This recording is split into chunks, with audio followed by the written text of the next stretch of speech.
Perkenalkan, saya Dini Nurhafiki, STP MSI, dengan NID 0425048804, merupakan dosen di Program Studi Teknologi Pangan, Fakultas Sains dan Teknologi Universitas Terbuka. Saya akan menyampaikan presentasi mengenai PDDU KTPT di bidang pengajaran. Salah satu mata kuliah yang saya ampu adalah penanganan dan pengolahan hasil hortikultura dengan kode PANG 4229. Mata kuliah ini berjumlah 3 SKS dan mata kuliah ini akan membekali mahasiswa dengan pengetahuan sifat dan ciri-ciri komoditas hortikultura, kemudian prinsip-prinsip penanganan, pengawatan, dan pengolahan komoditas hortikultura. Mata kuliah ini akan bermanfaat dalam memecahkan berbagai masalah tentang penanganan produk hortikultura, kemudian pengawatan, dan proses pengolahan yang tepat, sehingga nantinya dapat meningkatkan nilai jual dan umur simpan komoditas hortikultura. Nah, setelah mahasiswa menempuh mata kuliah ini, mahasiswa dapat menerapkan teknologi penanganan dan pengolahan komoditas hortikultura yang dapat menjaga kesegaran, memperpanjang umur simpan, dan meningkatkan nilai tambah komoditas hortikultura. Berikut materi yang disampaikan dalam kuliah PANG 4229 ini. Pertama, mahasiswa menentukan terlebih dahulu penggolongan komoditas hortikultura, kemudian komponen penyusunnya dan kerusakan yang terjadi pada komoditas hortikultura. Kemudian mahasiswa mampu menjelaskan mengenai laju respirasi dan proses pematangan pada komoditas hortikultura. Baru setelah itu mahasiswa akan menginjak kepada teknik penanaman dan pengolahan hasil hortikultura, yaitu tentang teknik penanganan segar komoditas hortikultura, kemudian teknologi pengolahan komoditas hortikultura dengan menggunakan perlakuan suhu, baik itu suhu rendah ataupun proses pengolahan menggunakan suhu tinggi. Kemudian mahasiswa juga dapat menerapkan teknologi pengolahan komoditas hortikultura dengan penambahan garam, penambahan gula, atau dengan penambahan bahan kimia. Kemudian mahasiswa juga menerapkan teknologi pengolahan komoditas hortikultura secara modern, yaitu dengan menggunakan teknologi iradiasi, dengan mengerjakan teknologi olah minimal, dan menerapkan nanoteknologi. Adapun metode pembelajarannya, mahasiswa dapat memilih berbagai layanan pembelajaran yang disediakan oleh Universitas Terbuka. Mahasiswa bisa mengambil tutorial online, atau mahasiswa juga bisa mengambil tugas mata kuliah. Nah, di sini yang penting adalah mahasiswa itu dapat belajar secara mandiri, baik mahasiswa itu mengikuti tutorial ataupun mengikuti tugas mata kuliah. Nah, berikut pola tutorial online bagi mahasiswa yang mengikuti Tuton. Saat mereka melakukan aktivasi Tuton, mereka akan mulai belajar mandiri. Di sini mahasiswa akan diberikan buku materi pokok dan mahasiswa akan mempelajari secara mandiri buku tersebut ditambah dengan referensi lain. Nah, kemudian saat masuk tutorial online terdapat 8 sesi pertemuan. Mahasiswa selain juga belajar mandiri, di sini mahasiswa akan diberikan baik itu materi inisiasi, materi pengayaan, kemudian ada tes formatif, dan juga ada diskusi dan tugas tutorial. Nah, tugas tutorial itu akan diberikan pada pertemuan ketiga, pada pertemuan kelima, dan pada pertemuan ke-7. Terakhir, setelah selesai sesi ke-8, sebelum UAS, mahasiswa juga belajar mandiri untuk mempersiapkan UAS. Nah, dalam proses pembelajaran tutorial online ini, saya sebagai dosen menyiapkan beberapa materi gitu. Pertama, saya akan menyiapkan perkenalan dan sapaan tutor. Karena mahasiswa saya ini adalah mahasiswa jarak jauh yang tidak bertemu dengan dosennya dan metodenya asinkronus, maka perkenalan dan sapaan tutor ini sangat penting karena mereka akan merasa dekat dengan dosennya, kemudian mereka merasa disapa oleh dosennya. Nah, selanjutnya dijelaskan mengenai prasesi dan sesi tuton, baik itu apa saja nanti mereka harus lakukan, kemudian apa saja yang harus mereka pelajari, gitu. Baik di sini termasuk di capaian mata kuliah yang mereka harus kuasai. Kemudian juga saya juga mempersiapkan bahan inisiasi dan juga materi pengayaan untuk mahasiswa. Kemudian juga untuk menilai kompetensi mahasiswa juga diberikan bahan diskusi dan tugas tutorial. Nah, untuk materi tutorial sendiri yang tadi sudah dijelaskan, ada pengantar sesinya, kemudian ada paparan singkat mengenai konsep esensial yang akan dibahas. Selanjutnya diberikan materi pendukung atau materi pengayaan. Materi pengayaan ini biasanya saya mengambil dari beberapa video atau beberapa jurnal-jurnal yang bisa dibaca oleh mahasiswa.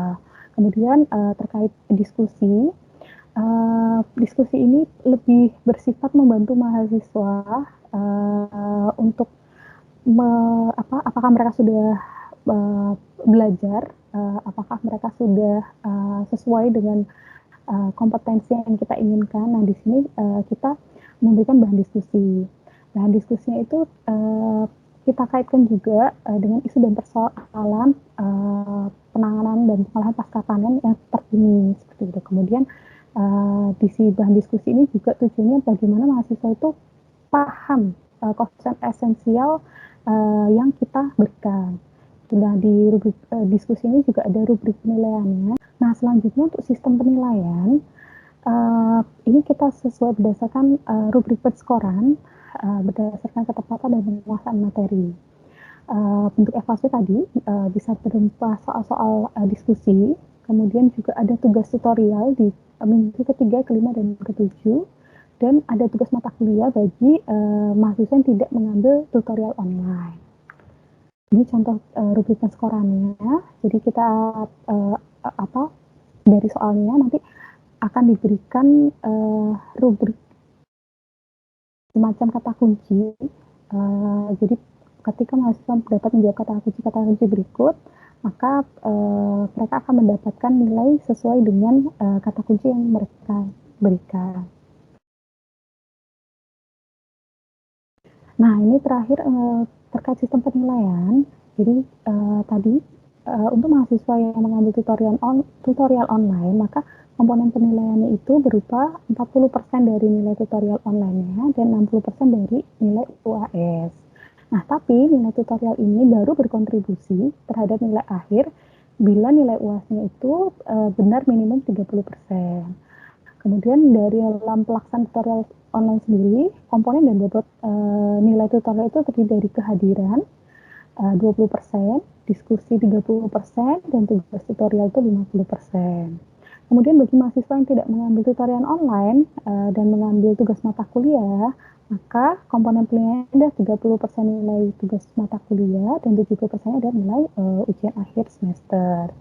Sama dengan tutorial online, PMK ini akan berkontribusi terhadap nilai akhir apabila nilai UAS-nya minimal 30%. Berikut bobot penilaiannya, di mana untuk mahasiswa memperoleh nilai wajib untuk mengulang. Nah, ini secara garis besar ya, bagaimana sih kondisi kelas di tutorial online. Jadi pertama biasanya saya akan menyapa mahasiswa terlebih dahulu, kemudian memberikan motivasi ke mereka untuk mengikuti tuton hingga akhir. Nah, kemudian saya berdiskusi selama tutorial online. Di sini soal diskusi umumnya berupa studi kasus. Kemudian ada juga saat diskusi juga kita menekankan mahasiswa untuk mencari referensi lain. Gitu. Jadi tidak hanya di buku materi pokok, tapi mereka juga kita mengarahkan mereka untuk mencari materi di luar buku materi pokok yang dapat menambah pengetahuan mereka. Biasanya juga waktu diskusi kami akan berikan jurnal-jurnal yang bisa dibaca mereka untuk lebih memahami konsep yang kami berikan. Nah, ini juga saya membuat penyataan di tiap sesi tutor. Jadi penyataan ini terdiri dari sapaan, kemudian juga CPMK yang diinginkan dan juga ringkasan dari materi yang harus dipelajari oleh mahasiswa. Selanjutnya saya juga mengadakan kuliah tutorial web gitu ya bagi mahasiswa yang membutuhkan pemahaman lebih lanjut. Kami bilangnya pengayaan sebagai pengayaan mahasiswa. Nah, untuk video perkuliahan secara web akan saya lampirkan sebagai berikut. Rekan semua, kita mulai ya kuliah hari ini. Jadi kuliah kita tentang penanganan dan pengolahan hasil hortikultura. Materinya hari ini kita akan membahas mengenai respirasi dan penanganan segar produk hortikultura. Hari ini gimana kabarnya rekan-rekan, sehat ya? Alhamdulillah sehat, Bu. Baik, kita mulai ya kuliahnya. Bismillahirrahmanirrahim. Tentang respirasi dan penanganan segar produk hortikultura. Untuk materi ini rekan-rekan bisa buka di buku BMP Penanganan dan Pengolahan Hasil Hortikultura atau bisa akses di rbvut.ac.id ya. Sudah mendapat semua buku materi ini? Sudah, Bu. Udah, Bu. Iya. Nah, hari ini kita akan belajar mengenai laju respirasi pada komoditas hortikultura. Kemudian kita juga akan belajar mengenai proses pematangan pada komoditas hortikultura dan penerapan penanganan segar pada komoditas hortikultura. Baik, rekan-rekan sebelum kita masuk materinya, Ibu pengen ngajak rekan-rekan untuk jalan-jalan virtual ya, karena lagi PPKM kita nggak bisa jalan, kita nggak bisa langsung ke lapangan, jadi Ibu mau ajak rekan-rekan ini jalan-jalan dulu tentang bagaimana sih kondisi penanganan pasca panen produk hortikultura. Nah, ini salah satu contoh penanganan pasca panen di pasar tradisional Bogor. Nah, ini kelihatan ya gambarnya ya, Bapak Ibu semua. Ini ada yang tahu ini apa ya kira-kira? Daun pisang Daun bukan, Bu? pisang. Yang ini tuh sawi. Yang ini tuh sawi. Sawi hijau. Nah, pedagang pasar itu cara mereka untuk mendistribusikan ya, mengemas produknya itu dengan menggunakan daun pisang di luarnya.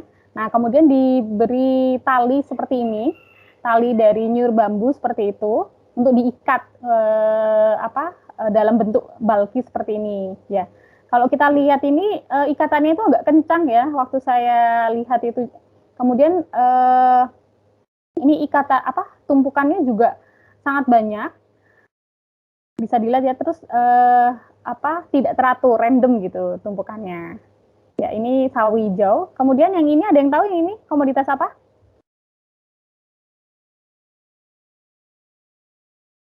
Itu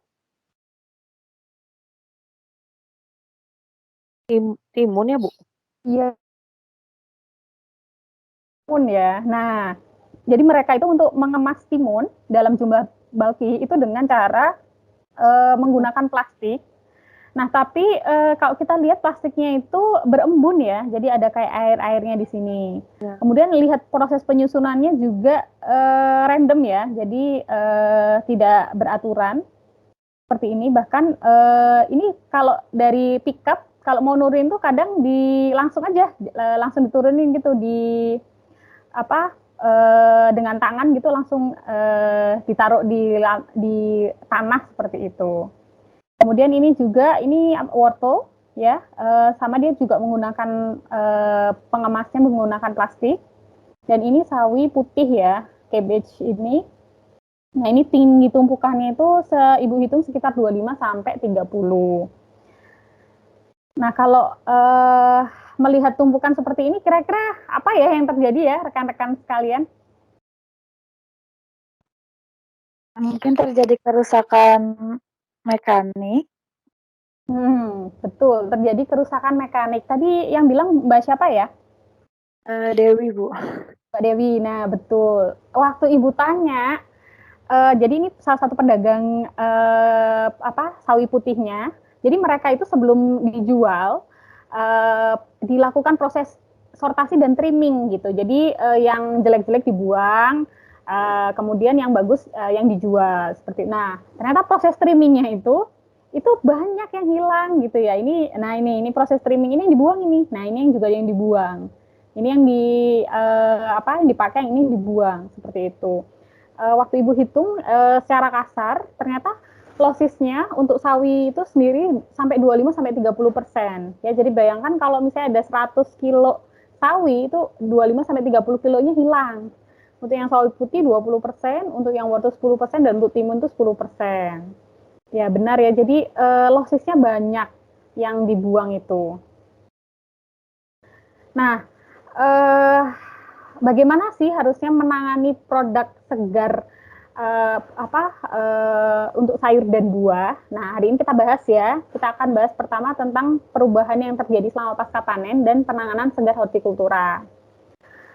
Untuk yang pertama mengenai perubahan yang terjadi selama pasca panen, kita akan belajar karakteristik komoditas hortikultura itu seperti apa. Kemudian apa yang terjadi selepas panen?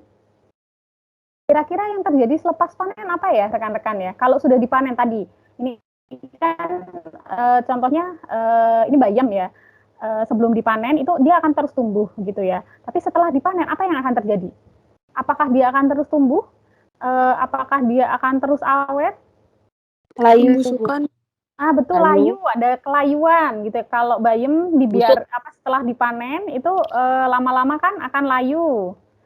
Terus ada lagi? Pembusukan, Bu. Pembusukan, Bu. Ada pembusukan juga gitu ya. Nih ya, jadi setelah panen itu ternyata ada perubahan nih gitu ya. Baik itu dari segi warna, dari rasa, dari tekstur, dari aroma, tadi kelayuan gitu. Arahnya sama, arahnya kemana? Ke kerusakan. Jadi setelah buah itu dipanen, itu pasti arahnya ke kerusakan atau yang dikenal dengan senescence. Sehingga kita harus tahu apa sih yang harus kita lakukan pada komoditas ini agar kita dapat menunda kerusakannya. Ya, pasti secara ini dia itu akan rusak, tapi gimana teknik kita untuk menunda kerusakannya? Yang hari ini akan kita bahas. Ya, ini tadi kan proses fotosintesis ya. Nah, ini kebalikannya. Proses yang namanya respirasi. Nah, kalau kita lihat respirasi itu kan dari karbohidrat ditambah oksigen, dia akan mengeluarkan CO2, H2O, dan energi. Jadi di respirasi ini akan merupakan proses menghasilkan energi dengan memecah molekul kompleks menjadi molekul yang lebih sederhana. Nah, kalau kita lihat dari tingkat seluler, ternyata di dalam sel produk hortikultura itu, ini terjadi pemecahan molekul kompleks selepas panen. Tadi glukosa itu dipecah menjadi bagian-bagian yang lebih sederhana gitu. Tujuannya apa? Nah, tujuannya ini untuk menghasilkan energi. Sehingga kalau mau respirasinya ini energi yang dihasilkannya banyak, maka diusahakan respirasinya ini gimana? Laju respirasinya diusahakan tinggi atau rendah?